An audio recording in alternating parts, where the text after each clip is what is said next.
Testemunhar. Aí eu conversando com ela, ela disse: padre, eu tenho um carnaval, tenho que ir lá para Maranhão, longe.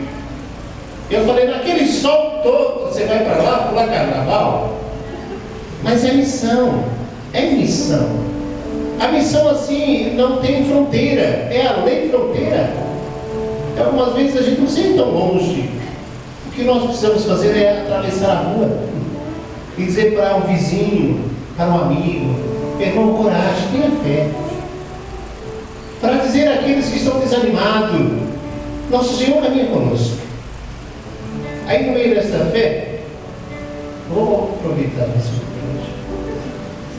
No meio desta fé, sempre tem a lição de vida do nosso coração.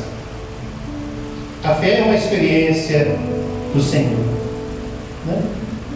Você teve muitas experiências e tem essas experiências vivas no teu coração, na tua alma. Por isso o Padre quer que você faça valer também uma canção dessa experiência com o Senhor. Aquela canção que você diz: o Senhor falou ao meu coração e o Senhor falou na minha alma. Como é bonito isso, né? Ai, Padre, desconcerta o coração assim. O Senhor, nesse tempo, me trabalhou muita coisa no meu coração, até mesmo nesse processo de gravação do CD, quando eu mesma nem queria gravar, mas o Senhor que me impulsionou a gravar esse CD. Eu senti e nada posso. E uma das músicas que mais toca no meu coração fala também um pouco sobre essa fé, sobre a esperança no Senhor. Nós até cantamos um pouquinho antes da missa, eu queria retomar agora. Creia que tudo o que Deus te prometeu, Ele vai cumprir. No tempo certo, do jeito dele, na hora dele.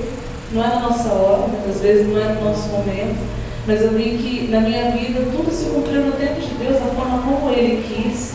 E Ele foi conduzindo a minha vida, a minha história, para que tudo acabasse na vontade dele, no desejo, no plano dele, no presente dele para mim.